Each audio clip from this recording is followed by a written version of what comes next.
Multiple award-winning writer and narrative director Rob Yescombe talks about creating interactive cinematic VR experiences. So let's get to it.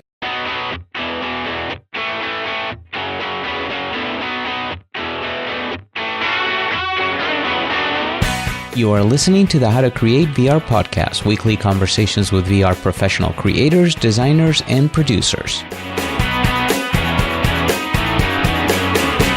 Today, I'm speaking with Rob Yescombe, a writer and director of many video games and cinematic VR titles, all about how cinematic VR experiences are created. Rob, welcome to the podcast. Hello, and thank you. Well, I'm glad you're here. I got to know what you worked on, which we're going to be talking about, the Invisible Hours. I started, I don't know if do you say play it or watch it? Because it's like, it's not a game and it's not a movie, right? It's somewhere in between. That is a great question to which I don't know that we have an answer to yet. I guess maybe experienced it. Well, it's interesting because the thing about the Invisible Hours, and I guess we'll get into it a bit deeper as this conversation goes on, but the nature of the product is that if you want it to be more of an experience and you behave like it is an experience, then it becomes an experience. But if you want it to be more like a game, then it becomes more like a game. It's really very open, and we wanted to make something that was responsive to the user, not something that instructed the user to experience it in a particular way. So mostly when we talk about games, you're talking about challenge, basically, is if you're trying to distill games into its smallest form. Whereas the nature of this is that because it's a murder mystery, that sets a challenge in the way that a murder mystery book is a puzzle to be solved. But equally, if someone doesn't want to approach it that way and wants to take it from a purely like going to the theater, then that will be the nature of their experience. Yeah, we'll definitely get into all that because probably at this point people are going like, what are they talking about? And we're definitely going to get into all the details. But before we jump into that, you're in the gaming industry, right? You write and direct. How did you get into that? Well, I do mostly games in VR. I do a little bit in film. But I started out about 13 or 14 years ago in games. But the way that I got into it was very unusual because way back in the day when I was still at art school in London, I started off moonlighting, writing for Indian cable TV, of all things. And we were making every week a half-hour show for a minuscule budget. I mean, if you were making a half-hour TV show in the UK, you'd maybe spend a couple of $100,000 on 30 minutes, give or take, for what we were making. But we had a total budget of £250 total. So that meant that I had to be able to write, to direct, to edit, to produce, to do the whole thing because you couldn't afford to do anything else. So I was making 50 quid a week doing this thing. And while I was doing that, I was shortlisted for a writing award. It was for a sitcom that never got produced, never got made, but I was shortlisted for this comedy award. And it just so happened that a studio in Nottingham called Free Radical Design, who made the Time Splitters series and Second Sight, they happened to be looking for a writer. For some reason, they happened to get in contact with this very obscure awards body.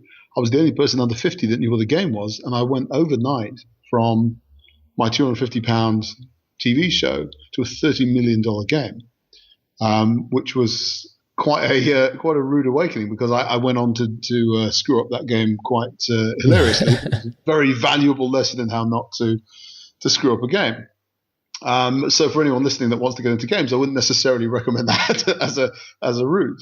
But I think in those days, it's a little bit more structured these days. But in those days, it was the Wild West, and nobody really knew how anybody got into games. I worked with people who were, they went from like working in a bakery to being a games designer, and it was that kind of ecosystem in those days. But these days, you wouldn't get in that way.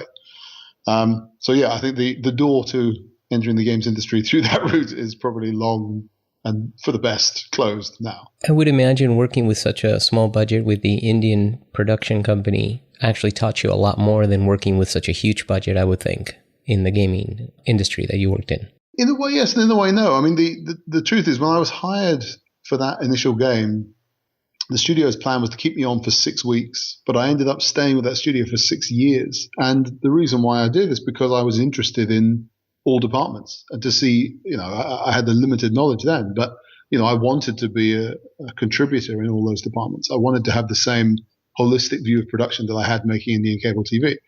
And being able to contribute in a positive way meant that I think they kept me around for a while. I mean, it was a very steep learning curve that I was not always capable of climbing, but nonetheless, that's still been my attitude to this day. Is I don't want to be, if you're in movies, often you can be a bit isolationist as a writer. You can say, well, the script is the foundation, and then I try and get out of there and leave someone else to mop up the pieces. But in games, it is a particularly collaborative medium. Not to say that film isn't, but games really is. It's a much flatter structure, even within its existing hierarchies. So I think you have to have that attitude in order to have longevity. And you worked on major titles like Alien and Star Wars, and then you made the jump to VR. When did you make that jump to VR? And how did you make that jump? What was your first gig? Well, I've been working pretty much exclusively in VR for about 4.5 years now, something like that. And the thing is that for me, it's not really a jump, because when you're working on a VR production that's using a 3D engine, as I am, the production pipeline is basically the same as a game. So it's not really a jump, other than it being experiential and a slightly different flavor. But the way that we make those things and how we go about them on a creative and practical level is basically the same as games.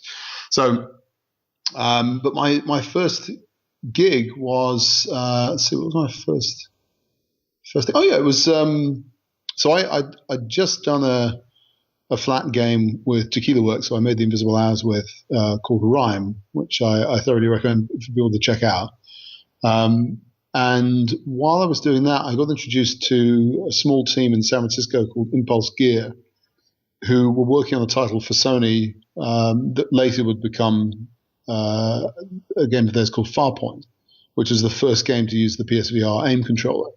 And even though at the time I had a completely chock-a-block schedule of other stuff, when I saw their vertical slice and I was standing on Mars, looking at the sand under my feet, it just completely blew my mind. I said, well, whatever happens, I have to be involved in this, because this is refreshing. I'd got to a point, having worked in games for so many years, that you kind of seen everything.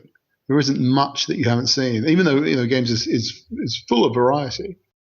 I started to feel like on the career level, it was sort of recycling quite a bit in terms of the kinds of productions and the kinds of mechanics and the kinds of experiences that we were making.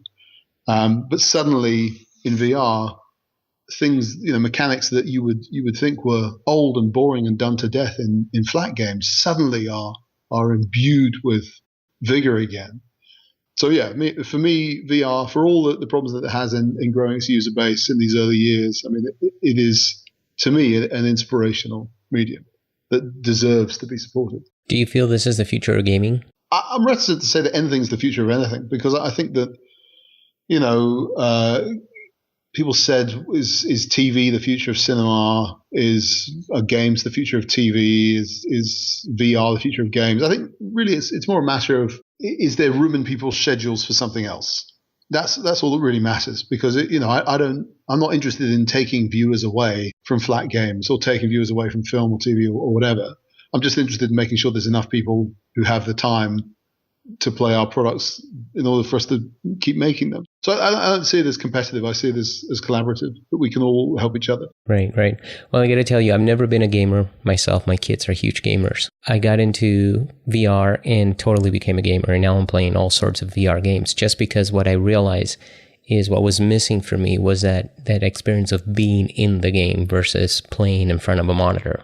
And it really is totally different once you put on your headset. 2 minutes later, you disappear from whatever room you're at, and you're in that location experiencing whatever they want you to experience. It's interesting you say that, because one of the biggest problems we have in VR, of course, is how do you market the product to people who haven't tried VR? Yes. It's the adoption, right? It's almost impossible to explain to people how transformative that experience is. And the other problem, of course, we have in VR is that there are scales of hardware that can dramatically improve your experience. So if someone's first experience of VR is a 360 video, and that's not to do down 360 videos, but Like you can look around, but you can't move around. You don't really have parallax. You don't have influence over the content. And if someone perceives that as VR and thinks, well, I've tried VR. Why would I try an HTC Vive? Why would I try an Oculus? Why would I try PSVR? Because they don't know what the difference means. The difference is huge. It's the difference between, reading a book and living the experience. It's impossible to describe to people that haven't been inside. And if there are listeners now who haven't yet tried, proper hardware like PSVR or Oculus or the Vive, you have to do it. It will change your opinion on what the medium can be and what it can do. Well, and this is going to be a question I was going to ask you later, but we'll jump into it now. The adoption of VR is a very interesting thing because, like you said, people don't get it. And I speak from personal experience. I didn't get it until I put it on. And as soon as you put it on, as soon as you log into whether it's Oculus or Vive dashboard, that's when you get it. That's when it clicks and you go, wow. And then most people are hooked. And I made my Oculus available to many people, and people that didn't get it, they put it on and they just don't want to take it off. They go, this is amazing. So how do we help that adoption rate? Because you can't go around and tell millions of people put it on because it's not a cheap technology to buy anyway, at least not now. The key thing here is patience, because it was, I remember Superdata's projections in I think it was maybe 2 years ago, were saying, 6 million units of PSVR by the end of that year. And at the end of that year, they'd sold maybe 1 million. And that sort of made everybody take stock of it again. But the truth is, look, if you look at the adoption rate graph of mobile phones, in its early years, you could map it over the top of VR. They look almost identical. Because in those days, I don't know if you're old enough to remember, I'll diplomatically say that perhaps you are. I remember a pre-mobile phone age, and I remember people saying, why would I need a mobile phone? I remember a pre-computer age, to tell you how old I am. Oh, well, there you go. I remember that as well, going from typewriter to yes, word processor. Exactly. And you think, well, why do I need that? I've got a thing that performs that function. I have a phone that makes phone calls. What else could I possibly need a mobile phone for? I'll just go to a payphone. And to us now, that seems insane. You're like, well, accessibility is everything. And I guess we'll come on to it later, but VR is not. So okay, when people said, "Oh, why 3D movies not this this extravaganza that everybody was expecting?" And the reason is twofold. If you compare 3D movies to VR, other than the experience being a very different nature of thing, but a three-dimensional movie does not fundamentally change the nature of the content. So it's not changing the movie; it's just making it slightly more interesting to look at, but the content's the same. Whereas VR, it's different. But crucially, the thing that will make, and this is pertinent to what you do, is that the reason why television became a ubiquitous medium is not because there are great TV shows. It's because, and the same with computers, not because computers are not ubiquitous because there are great games. It's because both of those things are tools for education. And that is the thing that is going to make VR explode in time. It'll take 10, 15 years to become that level of success. But it is the most powerful tool for teaching and learning that humanity has ever concocted. No question. And right now we are just scratching the very surface of that potential. And for me, okay, I come from games, and so that's the kind of content that I'm making. But you can just see the potential for education yawning out in front of you when you try VR for the first time. 100% agree. And also AR, right, for education. Yeah, and that's true to say, is that for now, VR and AR are different things, but ultimately this becomes mixed reality, and we can hybridize the two. But whatever you want to end up calling it, the transformative nature of alternate reality makes every aspect of learning suddenly become more powerful, more invigorating, more engaging. And whether that's, learning about creativity itself and literature, or whether it's about, you're on an oil rig and you don't know how to fix that pipeline that just exploded or whatever, and I'm on the mainland and I can take you through it in VR, we can do it together in AR and fix the problem. The potential for it is limitless because it is an alternate reality. It has the limitations of reality, if that. Right.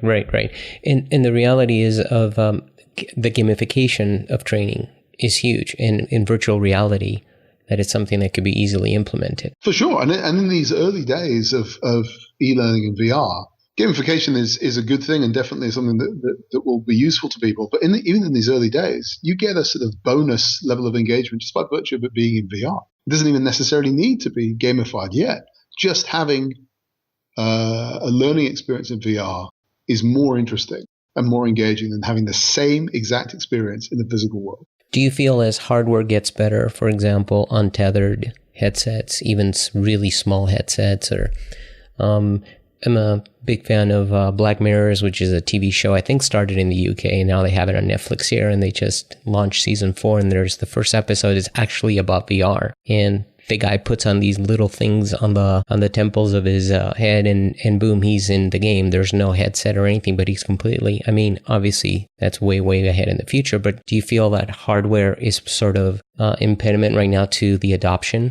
You basically have an issue, which is that the most useful thing for VR is education, but the nature of the hardware means that the early adopters are all gamers, pretty much, because the kinds of productions that are made with 3D engines look and feel like games, and B, you've got to have a PC that's good enough to run it, and you're the sort of person that's interested in tech. So as you get the tethered versions of it, the hardware market will open up for sure. Yep, definitely. So let's talk about cinematic VR. What is that? Can you define that for us? Well, it's interesting you say that, because if you're talking about the invisible hours, we didn't call it cinematic VR, because to us that implies cinema, which implies framing, and of course the whole point of VR is there's no frame at all.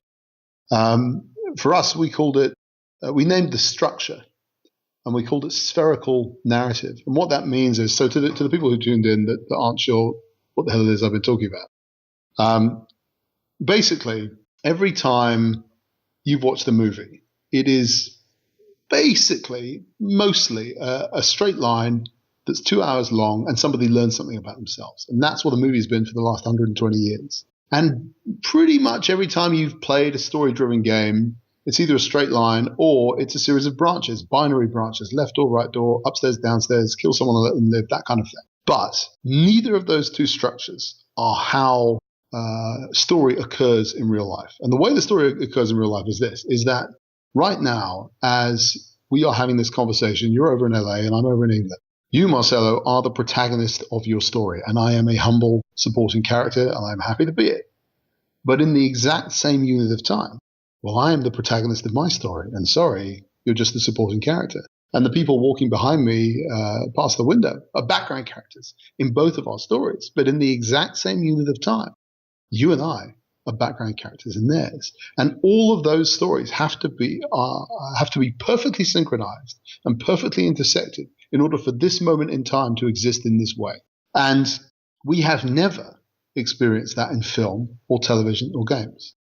You've seen a little bit of it in experimental theater, but as an experience open to the mass market, it has never existed before. So our proposition with the Invisible Hours was to say, well, hey, what if we were to take that structure and replicate the structure of real life in virtual life? So what the Invisible Hours is, it's a murder mystery that is sort of Agatha Christie-style murder mystery on an island in the middle of a storm in a mansion. And the whole story takes 1 hour of time. But because there are 7 suspects in that mansion at the same time, you actually have 7 hours of narrative interwoven, all occurring simultaneously within the single hour.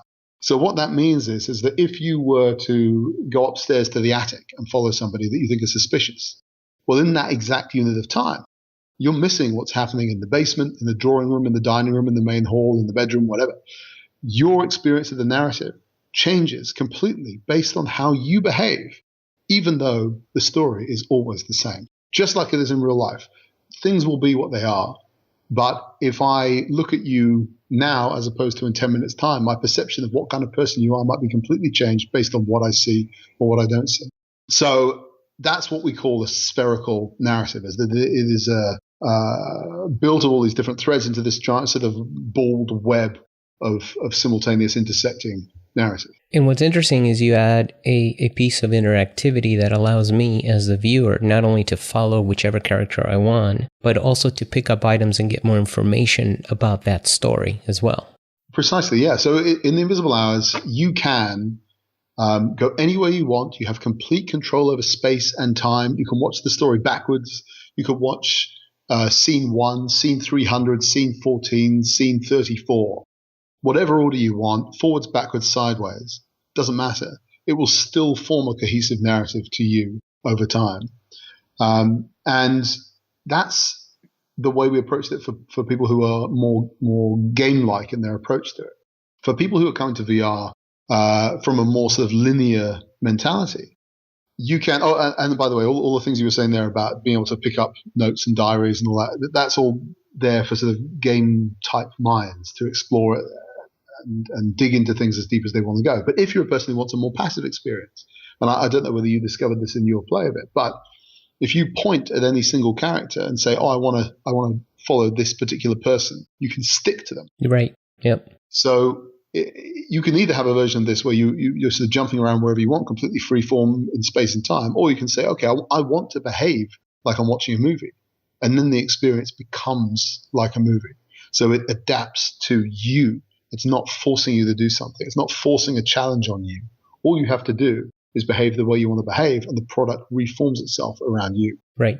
So this, in my mind, makes writing very complex, right? Because you have a main story, and then you have 7, in your case, 7 other stories you have to write. So tell us about that writing process. It's interesting because it seems complex, I suppose, but because I've been lucky to have a long career in games, and the thing about games is that, broadly speaking, movies have a number of genres that hit certain types of structures, and yeah, there are exceptions to those rules, but broadly speaking, you're working within fairly set parameters, structurally speaking. With games, even though the rules and principles of narrative still exist there, you often have to sort of resolve the equation of how a story is best told in a game, because what a game is such an amorphous thing. Angry Birds and Heavy Rain and Metal Gear Solid and GTA, I mean, they're all games, but none of them are really the same. There's not much crossover in the structure of your narrative experience. So you're often having to say, well, how do I apply the principles of narrative to this particular product? So I've had lots of experience in doing that. So in the case of this, it wasn't that complex, but there is an inherent paradox at the heart of a spherical narrative, which is that in order to write the script, this is where it perhaps does get quite complex. You have to know to the exact second how long every scene is going to be before you write it.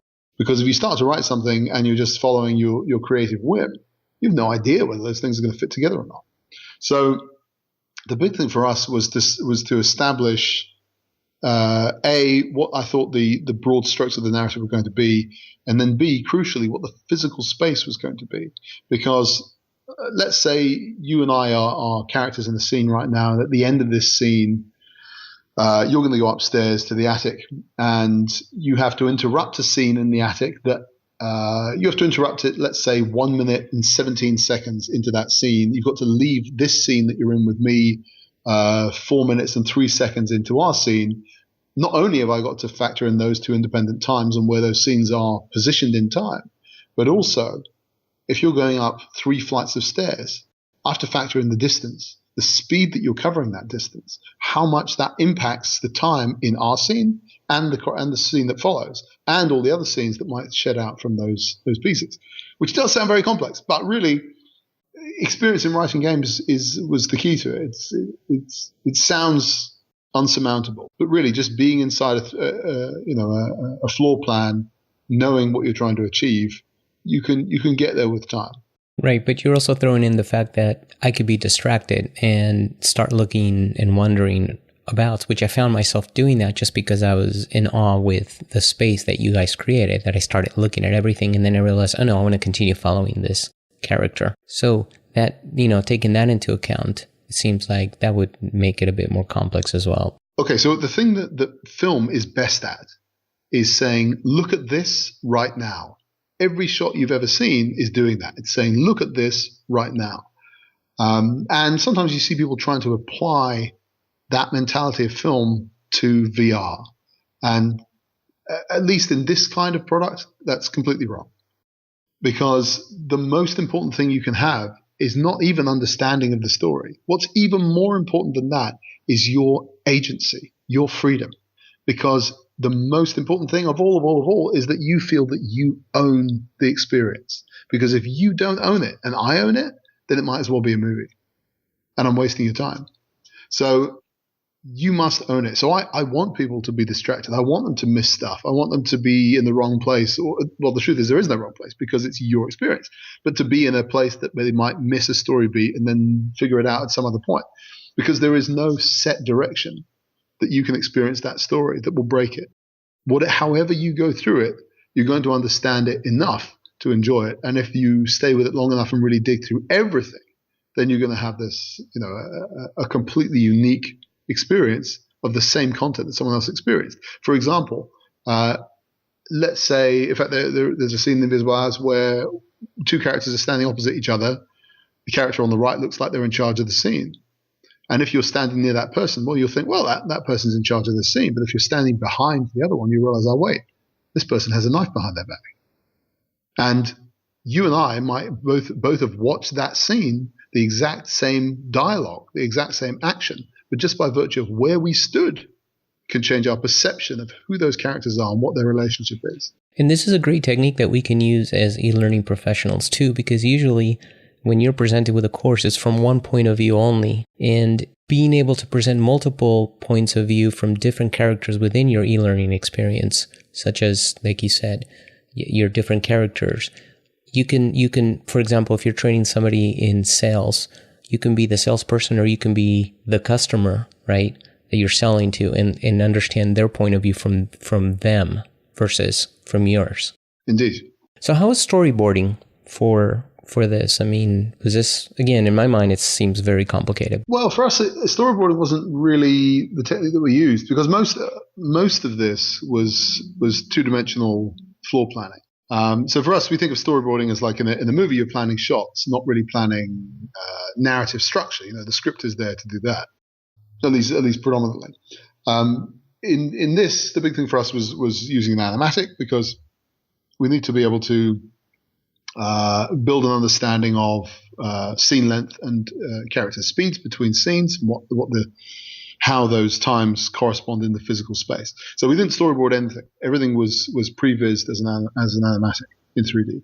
I see. And did you use Unity or Unreal or some other tool? Well, the game was made in Unreal. And for previs, do you guys do Unreal as well, or? Do you know what? I can't remember. I think maybe we did. Is there a big difference between Unreal and Unity? Any specific reason why you guys chose Unreal versus Unity? No, I think they're both great engines. I think in the case of Unreal, it was because Tequila's previous game that we'd worked on called Rhyme it wasn't VR, but we'd made that in Unreal, so it seemed sensible not to try and throw the baby out with the bathwater. So what was it like directing actors? Because I saw a little bit of behind the scenes where they were showing, and it's really interesting. Maybe you can talk a little bit about that in mocap. Sure. So probably the most unusual thing about this, if you view it as a sort of game style production, was that we did a long rehearsal period. And the reason, I say long, it was long for games. We did 4 weeks of rehearsal. And the reason why that was so crucial is that every one of those scenes is timed to the second. Because, let's say it's if it was real theatre, live theatre, and you're due in that scene upstairs that we talked about before, if you're 3 seconds late, it doesn't matter. People upstairs can fill. It's organic. It's alive. But when you're doing this, which is basically a 7-hour cutscene, everything has to fit perfectly. A couple of seconds out can break the whole thing. So we needed to make sure that when we were capturing those scenes on the mocap stage, they had to be done in the exact amount of time that we had to do them in, which is this, not to say that the time on the stage. I mean, we needed to capture a scene that was the exact right length every time. So, you see scenes in there that seem action driven, emotionally driven, plot driven, or what have you. But every single one of those things is timed to the microsecond. So we did rehearsal for 4 weeks, and we drilled all those scenes to the point where they were within, I think, about a 3 or 4 second margin, give or take. That was as much as we gave ourselves. And you run a big risk in rehearsal of that intensity, because the more you rehearse something, the more you kind of drive the humanity out of that performance. So we had to strike a very careful balance to say, well, okay, we have to make sure that we can get this in time, but we don't want to over-rehearse it, that it becomes a recital instead of a performance. So that's why we left the 4-second margin either side. And then when we got to the mocap stage, we had to have faith that we'll say, well, okay, we can pick it up on the stage and make those things fit. So we were lucky because, well, I say lucky, we planned that we would be able to slightly concertina scene length by up to maybe 3 seconds here and there by virtue of the distances that characters would cover. So with a bit of motion there, the team could say, okay, this person will walk a bit faster, run a bit slower, whatever, just to make sure that we had a bit of maneuverability. But basically everything you see in that product was captured with complete accuracy. And that's across hundreds of scenes. Yeah, I was going to say that's pretty crazy to even think about that too, to have to be that accurate across so many scenes. It was painful, but we got there. But you got there.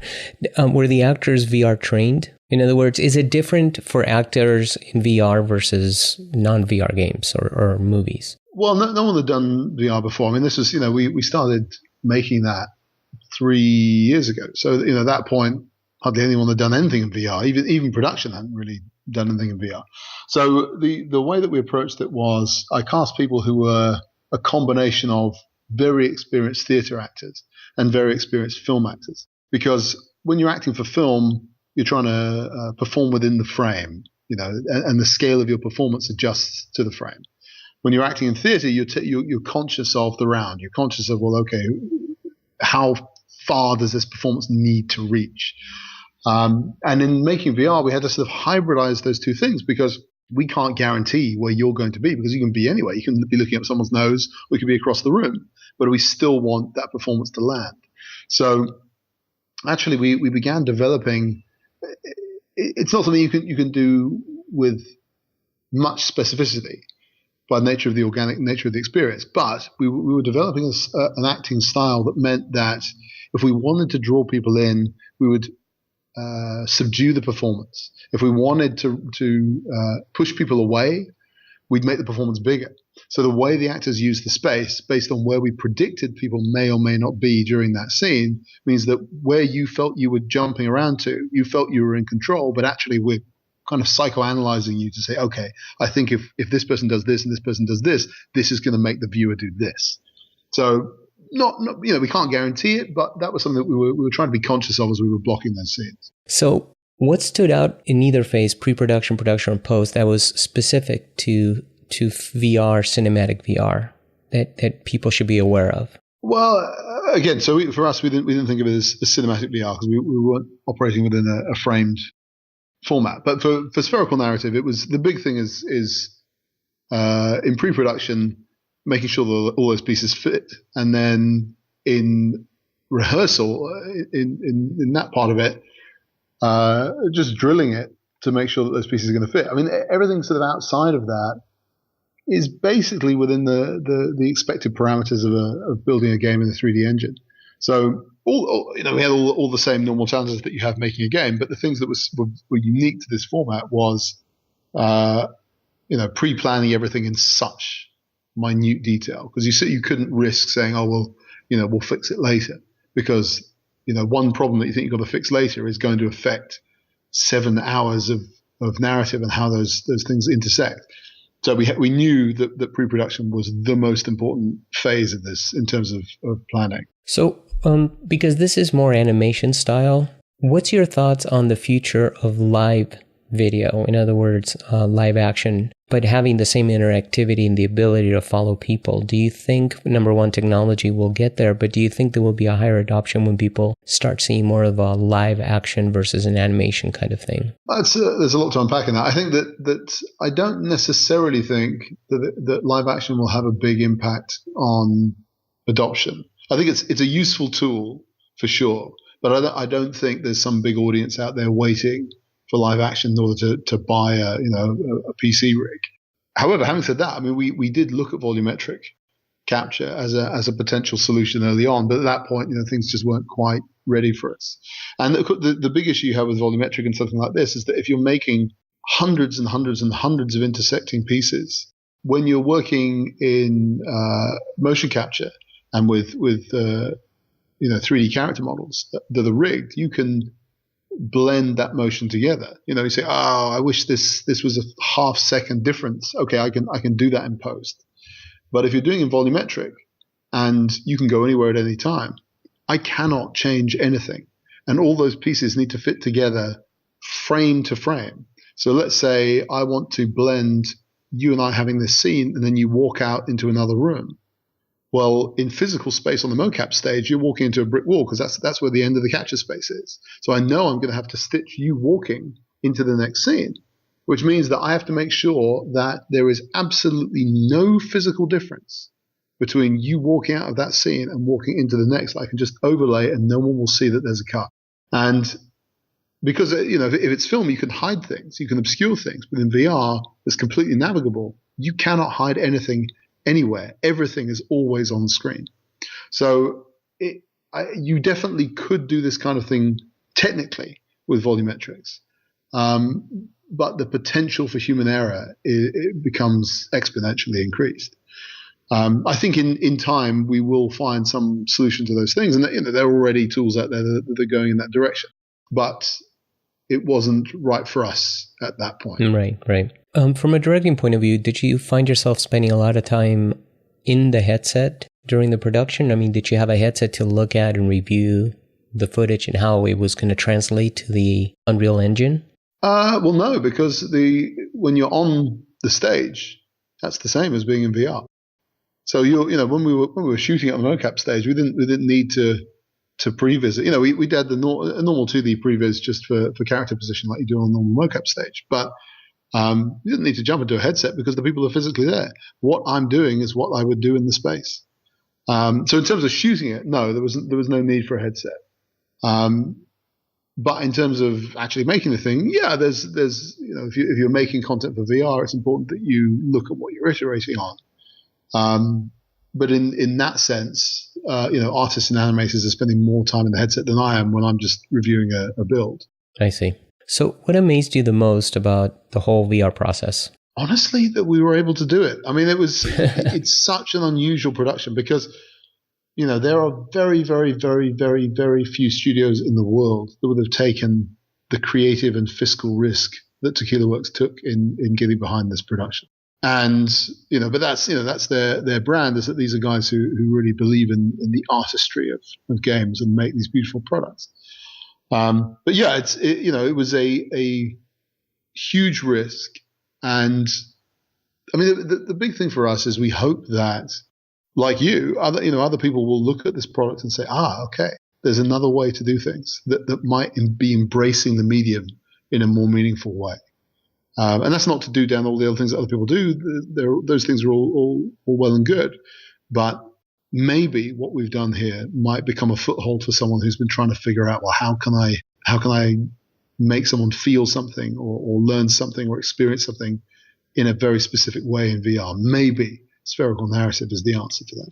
So if that happens, that would be a source of great pride to us. And from my point of view, you guys have accomplished that for sure. It definitely opened up my mind into the possibilities of VR beyond just gaming. So what would you like to see change in VR in the next, let's say, 5 years? Again, I don't want to lay down a roadmap at this point, because I think that the most exciting point for emerging technology is at these early years to say, well, what could we do? I suppose the thing to keep in mind is, we don't have to do things the way they've been done before. We can, and some of those things will do well and some of them won't. But there is a forum here in this medium where we can do things differently. And I would just encourage that we hold on to that mentality. That's the most important thing for me, I think, is that we try and be as brave as we can for as long as we can before it becomes, a more entrenched medium to be working in. Right. No, and I'm glad you said that, because I know a lot of people are doing 360 video today, and they're basically shooting it like they just shoot regular video, regular cinema, right? Thinking of the frame and stuff, and it's a totally different medium. Again, I think there's nothing wrong with a 360 video. A good one is a good one, and a bad one is a bad one. I think that the only thing I'd say about 360 video is that if you find yourself working in it because you've come from film, try something that's been made in a 3D engine, because even though that's an area that you as a production may have less experience in, I guess what I would encourage with 360 video is that as long as people are making that choice for a positive creative reason and not because of an absence of experience in 3D engines, that's what really matters to me, is that people have a holistic view of what kinds of products can be made and what kinds of hardware. Because I really do think it's easy when you're a person making something to only really look at your own product. And actually, this is a bit of an aside, but many years ago, I used to be a chef. And one day I came into the restaurant, into the kitchen, and I saw the manageress scolding the head chef because he put too much salt in the mashed potatoes. And he said, well, I like salt. And she said, you don't salt for the kitchen, you salt for the restaurant. And that always stuck with me. I think that it's so important that as creatives, we try and stop ourselves from salting for the kitchen, salt for the restaurant. You got to look outside of your space and say, well, okay, what else is happening out here? Who else is making something that might influence me? What other opinions might be useful to know? The minute you close off, you limit what your product can be. So again, I have nothing against 360 video, but if you're going to do it because you already know about the other stuff and you decided 360 was best for what you're trying to make. Right. No, that's great. That's great. I'm glad you said that. Any tips for people wanting to get into VR for any kind of experience, whether it's cinematic or gaming? Where should they start? What do you recommend? Again, it kind of depends on what kind of product a person might want to make. I mean, the thing about games is that they are completely amorphous. You know, I've been working in games for years and years and years, but I still can't tell you what a game is.